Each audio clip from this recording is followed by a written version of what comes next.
And welcome to this Tuesday's program. The 28th day has been another hot and muggy one. We've got more on tap.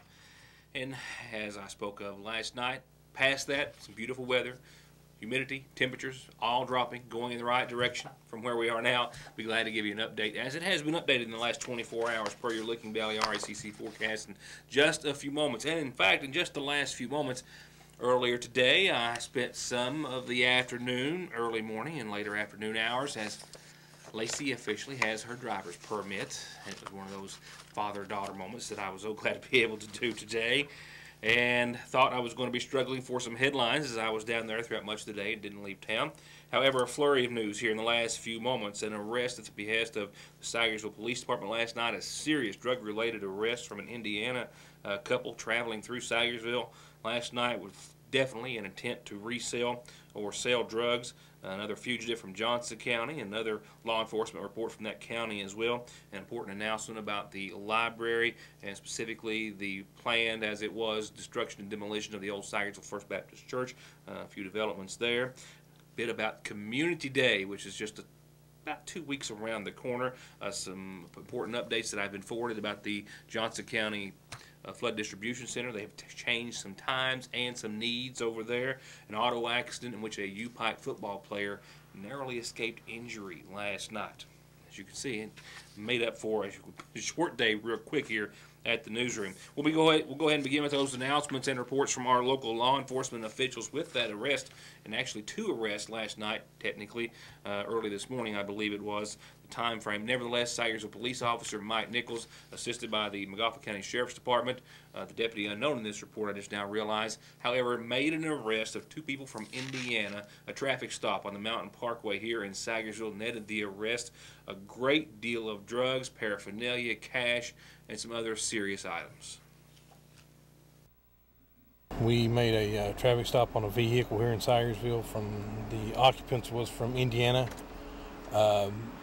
We had, after conducting a search and talking with the people, we booked the driver for DUI, and he had a large quantity of prescription pills, drug unspecified, some white powder, which he told me was meth.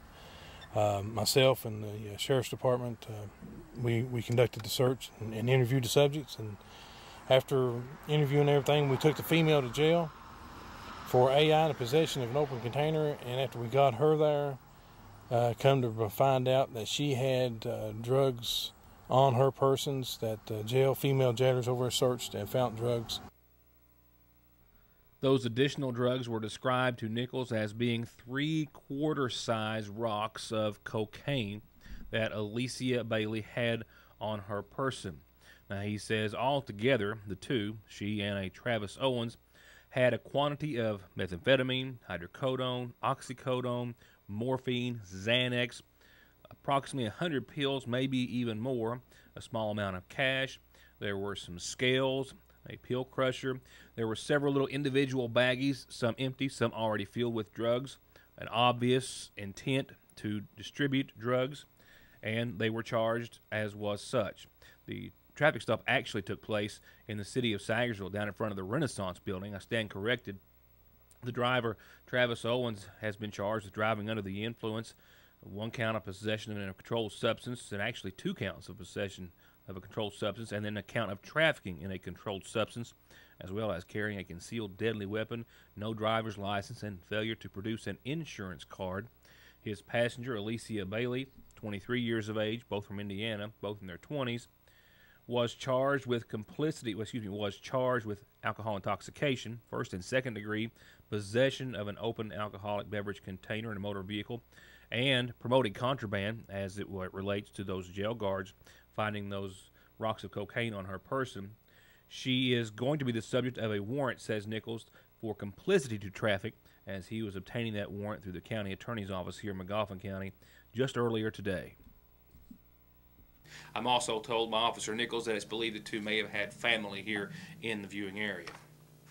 Yesterday I spoke of a fugitive that was listed as this week's fugitive from the Johnson County Sheriff's Department. They've asked us to forward information about a second fugitive from justice they have identified this evening, this being a 26-year-old man from Oil Springs. Johnson County Sheriff Dwayne Price says that he and his office would like the public's support in locating a man who has been eluding them for some time, 26-year-old Jody Sizemore from Oil Springs. Price says he is wanted on 3 active arrest warrants through Johnson County Circuit and Johnson County District Court, all for drug-related charges. He has been the subject of a search by the Johnson County Sheriff's Department for quite some time. In fact, since November of 2012. Authorities believe that he fled them by going to Kendallville, Indiana. But they also have evidence and reason to believe that he has been also back on the run here in Johnson County as of late after returning from Indiana, and that's their reason for including him as their fugitive of the week. Any information is appreciated, and you will remain anonymous. Call the Sheriff's Department at 606-789-3411. And lastly, tonight from the Johnson County Sheriff's Department, a word of congratulations to Deputy Byron Fairchild. He was the winner and recipient of the Governor's Occupant Protection Enforcement Award for life-saving achievement in reducing highway fatalities and injuries. And as such, he was presented with the award today in Lexington. He was honored for writing 112 seatbelt citations from June the 30th of 2014 through the same time this year. I'll be right back with more headlines in just a moment. To get high-speed internet on their state-of-the-art fiber optic network for all of your home and business solutions, or to watch TV without a contract on over 200 digital channels with superb quality, or stay connected with family and friends with 24/7 telephone service you can always depend on, contact Foothills Broadband today. Or just click on their link to the right to find out how they're working to provide the latest in communications at affordable prices with exceptional service at Foothills Broadband. Single vehicle auto accident early this morning on Route 114 in Sagersville. Fortunately, only resulted in minor, if any, injuries to the occupant of the vehicle. However, he literally was inches away from serious injuries, perhaps serious enough to end his college football career or even worse. I actually worked till after the 1 o'clock hour this morning and was just fast asleep, I suppose, and didn't hear the tones, but this video brought back in shows how close the driver came. A Lexington native, I'm told. I don't have his name. I do know that he's a wide receiver for the football team at the University of Pikeville, and at around 2 o'clock this morning, he was traveling through Sagersville, I think to make it in time for practice today for the first practice of the season.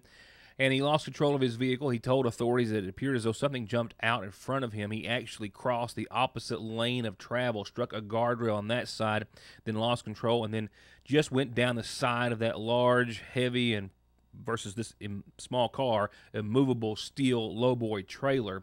The vehicle hit nearly head-on, but the airbags did not deploy. Some video shows that while rebuilt vehicles are very popular and most often as safe as any other, in this particular instance, the airbags did not deploy. However, we believe he was properly restrained. He was out of the vehicle upon arrival of emergency personnel. We also believe he called his coach, who came to pick him up in the early morning hours here in Sagersville. He refused medical treatment at the scene. Responding to the accident was local authorities and the Magafa County Rescue Squad, as well as the TranStar Ambulance Service, as this happened basically in front of their base. And that's what it looked like when the airbags did not deploy as a result of the impact. I'll be heading back to Johnson County very soon, possibly as soon as tomorrow. I did receive word today from one of our many new friends, Alex Sayfarth, who, of course, is organizing at the Johnson County Flood Distribution and Relief Center, that they have some new hours and some new needs as well. First up, from the Johnson County Judge's Office and Emergency Management, they want me to let everyone know the primary point of distribution is still located in the Mayo Plaza, where it was moved to shortly after being at the Johnson Central High School, but they've rolled back their hours just a bit. Now, beginning tomorrow, the hours of distribution will change from 8 a.m. to 5 p.m. instead of 8 p.m. as they had been for the past several days and since the flooding impact. The American Red Cross, Christian Appalachian Project, and a host of other organizations are still in the area to provide individuals affected by the flood with any assistance. The contact person is still Jill Stafford, who can be reached at 789-8016 for any flood cleanup, debris cleanup, or home repairs. Alex Safarth from All Hands Volunteers says that if anyone is interested in volunteering, they can still use the help in the warehouse sorting goods and making sure people get what they need. You can just show up and let them know what you want to do, how you want to volunteer. They'd be happy to have you. She also says there are a few items they are running low on at this time: garbage cans and heavy-duty trash bins, new packs of underwear and socks, laundry detergent, and they are still, as they have always been, in need of non-perishable food items. They also say they're currently not able to take any more clothing donations, and they have quite a bit of water for anyone that needs it. But those items that I just mentioned, garbage cans, heavy-duty trash bins, new packs of underwear and socks, laundry detergent, and non-perishable food items are the most needed right now. A couple of announcements I'll forward on over to our community calendar after this evening. A reminder of one that I mentioned last night. This Saturday at the Magafa County Health Department, the local Civil War Reenactment Committee and the Sayersville Kiwanis Club are bringing you the iconic Mark Twain, a presentation on behalf of the Kentucky Heritage Council, and then the individual who will be performing has done a marvelous job with this particular performance and portrayal, and it is free. It starts at 7, doors open at 6 this Saturday, I will remind you. And tonight we'll be talking about Community Day in just a few moments, and from this point further until it actually rolls around. But I did get an announcement today that Heritage Day, as it's going to be dubbed again this year, formerly Founders Day, has been set for the 2nd through the 5th. Keep that in mind for all those interested in setting up a food booth for the upcoming festival in downtown Sayersville. You can, as always, contact Fire Chief Paul Howard. It's a flat $250 rate for the entire festival that is due by September the 2nd, the first day of festivities. They're also having an Arts and Craft and Heritage Day, and that's going to be in the Community Center September the 3rd, 4th, and 5th. And if you would like to reserve a space, call, once again, Fire Chief Paul Howard. For other announcements, here's tonight's McGoffin Farm Bureau-sponsored community calendar. Just a couple of quick reminders on tonight's calendar. First, if you want to learn more about becoming a foster or adoptive parent for the Cabinet for Families, Health and Family Services, mind you, an informational meeting is going to be held this coming Thursday, that's day after tomorrow, on the 4th floor of the First Commonwealth Bank in Prestonsburg at 5:30. It's free. All the classes are free. Call 349-3122 if you have any questions. Also, the Sayersville Fire Department has put together a night fishing tournament that is going to be this Friday on the Paintsville Lake, 7 p.m. to 1 a.m. this Friday. It's just $100 per boat to enter. Big fish pot as well. Call Fire Chief Paul Howard if you've got any questions, 349-3256. They already got a bunch of boats in there. Looks to be a really nice tournament, and the weather's going to be just about perfect, I believe, for such an event. Call me if you've got a calendar announcement. That's all I've got for this evening. Phone, fax, mail, email, Facebook, however you want to get it to me for free. I'll put it on and tell everyone about it. And remember, you can catch programming the next day in case you missed it or want to see it again on yournewstoday.com. In funeral service announcements, 65-year-old Jesse Lee Downs of Sayersville passed away on the 25th. He was preceded in death by his wife, Linda. He's survived by son, Jesse Paul Downs, and daughter, Jessica Jones. Visitation is this evening and any time prior to services. They're set to begin tomorrow afternoon at 2 o'clock, visitation and services from the Magafa County Funeral Home. And services have been set for this Thursday morning at 11 for 63-year-old Eddie Joe Caldwell, Sr. of Dotson Branch Road. He was married to Evelyn Jane Sloan Caldwell, who survives. Also surviving, sons Richard Lee and Eddie Joe Jr. and Ernest Caldwell, and daughters Kathy May Caldwell, Rita Mae Howard, and Leanna Sexton. Visitation is this evening, all day tomorrow, and prior to services. They're set for, once again, Thursday morning at 11 from the Magafa County Funeral Home. I've also just now learned of the passing of another individual. I don't have it on screen, but I needed to make mention of services to be held in honor of 90-year-old Farmer Holiday. Holiday, resident of Urbana, Ohio, formerly of Sayersville, passed away on Friday, I'm told. Preceding in death was his wife of 49 years, Virginia Helen Shepard, and a daughter, Helen Lynn Stalder. He is left to survive by one daughter, Donna Proud, and son-in-law, Ronald Stalder. Funeral services for Farmer Holiday are going to be held tomorrow morning at 11 from the Sayersville Funeral Home Chapel. Visitation will continue for the rest of the evening and up until services start in the morning at 11 at the Sayersville Funeral Home. In honor of Farmer's memory, the family is respectfully requesting that in lieu of flowers, a donation be made to the Magoffin County Historical Society.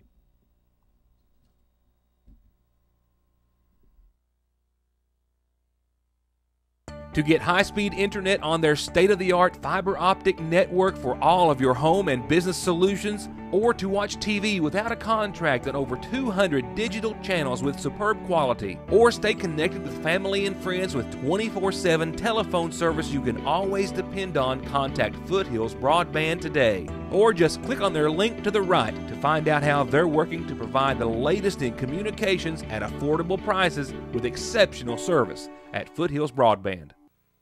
Yeah, Community Day. Hard to believe it, but indeed just a couple of weeks away, and also hard to believe the 12th annual event.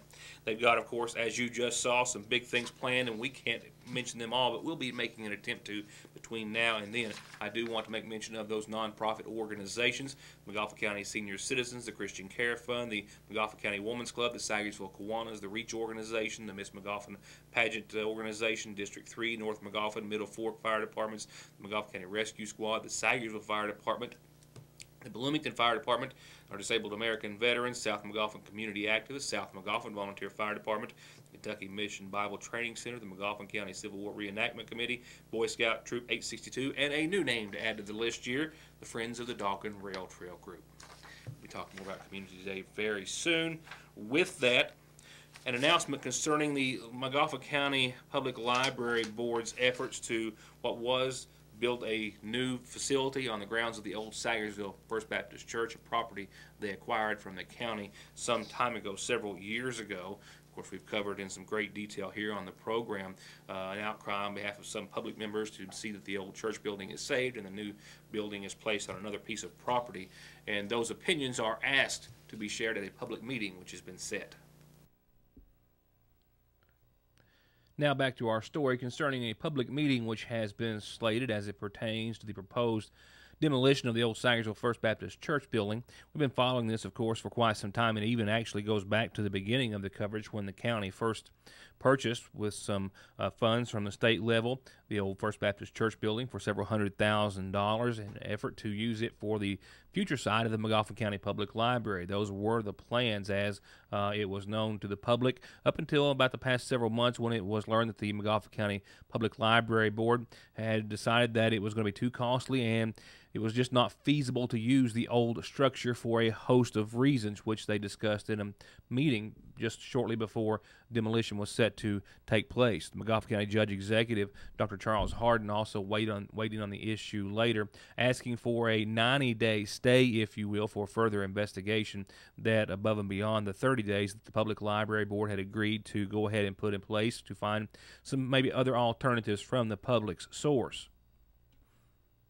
While that 90-day clock with the county government is still ticking, so to speak, the matter is going to be brought before a public discussion. I received notice today from Library Board member David May that there's going to be a public meeting or comment period set at the Magoffin County Public Library, where the current library is, regarding the proposed demolition of the old church building in order to build a new library. It's going to be on August the 5th, so you've got a few days. It's not until next week, and I will remind you that is next Wednesday, and in order to make it accessible for everyone in the public, they're going to keep it open from 9 in the morning until 3 in the afternoon.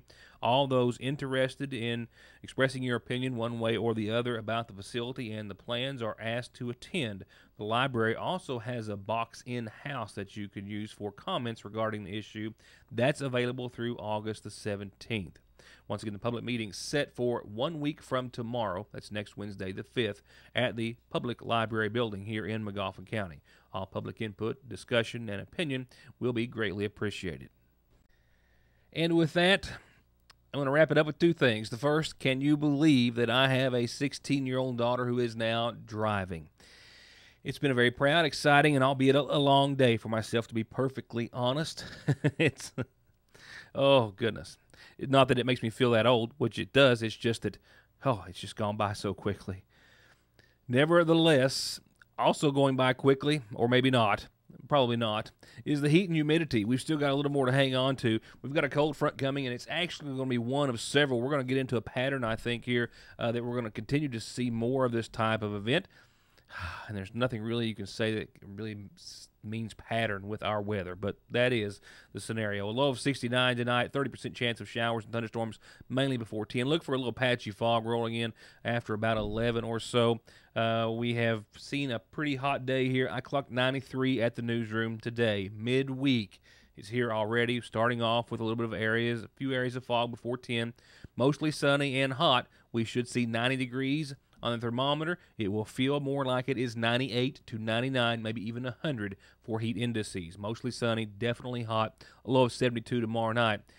Tomorrow, only about a 20% chance of some storms in the afternoon, almost a replica of today. Tomorrow night, that'll increase to about 40%.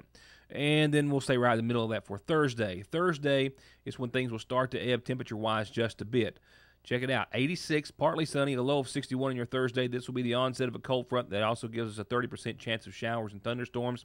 But we'll see temperatures and clear conditions thereafter. After we get through Thursday, tomorrow being the last really super hot day in the 90s. But after we get through Thursday with a few storms possible, it's clear sailing for a few days and much deserved. Friday, 84, 62, sunny, a little fog early, mostly clear skies late. Your weekend is picture perfect. Sunny, 86, a low of 63, a little fog early, but nothing really to fret about. Humidity levels also will be going down as well. And Sunday, we're still talking about temperatures in the mid-80s, 85, 86 degrees for Sunday. A little patchy fog in the morning, but otherwise sunny and nice. We even have mostly clear skies again Sunday. Monday, more of the same. Even though Monday will start off in the upper 80s, it will still be clear and calm with sunny skies above. By Tuesday of next week, that's when I expect another front to roll in. But after we get through this Thursday, all the heat will be gone, and the chance of showers and storms will be gone, and we'll be left with several nice days on end. Looking forward to it. And I can just never say it enough. Thank you so much for tuning in and spending a little time with us and being a part of the program. It's something that I think I'll be able to stop saying before too long, as they've narrowed it down to just one or two little gremlins. Please bear with us on our Foothills feed. I think they have most everything ironed out except for the analog channel, and that is for those who watch Foothills without a set-top box on your TV. That's what they are focusing their attention on now. They hope to have it ironed out very, very soon, if not as I'm speaking. So please bear with us. We'll have all those bugs worked out very soon, and everything will be improving in that front for, well, the future to come. For now, we'll see you back here tomorrow night for more of Your News Today.